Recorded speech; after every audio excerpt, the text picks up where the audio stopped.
చాలా అతీతమై ఉన్నది కనుక మన మధ్యన ఉన్న పాస్టర్ కెల్విన్ పాస్టర్ గారికి వాక్య సందేశానికి సమయము ఇస్తున్నాము.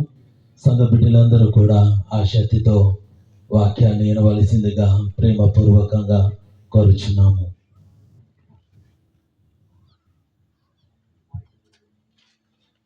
హల్లెలూయా. అందరూ చూద్దాం. హల్లెలూయా. ప్రభునందు ప్రియులారా, ప్రభు అయిన యేసుక్రీస్తు నామంలో అందరికీ వందనాలు తెలియపరుస్తున్నాం. ఈ రాత్రి కాలం మనందరం కూడా బలమల వేణుబాబు గారి 25వ సంవత్సరం, చనిపోయి 25వ సంవత్సరాలు అయిపోయింది.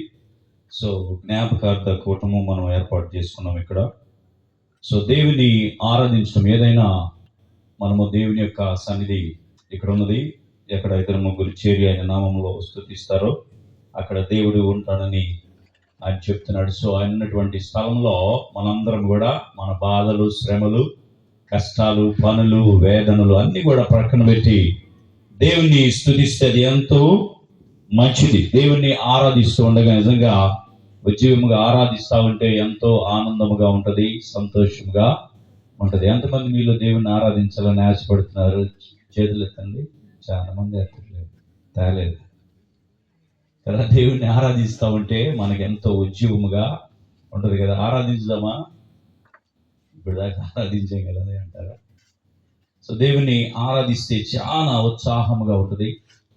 దేవుడు కోరుతున్నాడు, దేవుణ్ణి స్తుతించుట మంచిది మంచిది కదా, వాక్యం సెలవిస్తుంది. సో ఈ యొక్క జ్ఞాపకార్థ కోట మనందరము చేరి ఉన్నాం. మనందరికి తెలుసు మనము కూడా ఒక దినము మరణిస్తామని.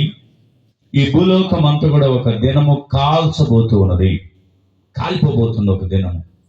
మనం కట్టిన బిల్డింగులు కానీ, మనం సంపాదించింది కానీ, మనం కొన్నాయి కానీ, శ్రేష్టమైన ఏదైనా సరే ఒక దినము కాల్చబడిపోబోతుంది. కనుక ఈ కాల్చేటువంటి సమయంలో దేవుడు మనల్ని ఇక్కడ ఉంచాలని ఆయన కోరుకోవటం లేదు. కనుక ప్రతి ఒక్కరికి ఏదో ఒక రీతిగా మరణం సంభవిస్తుంది. ఆ మరణము ద్వారా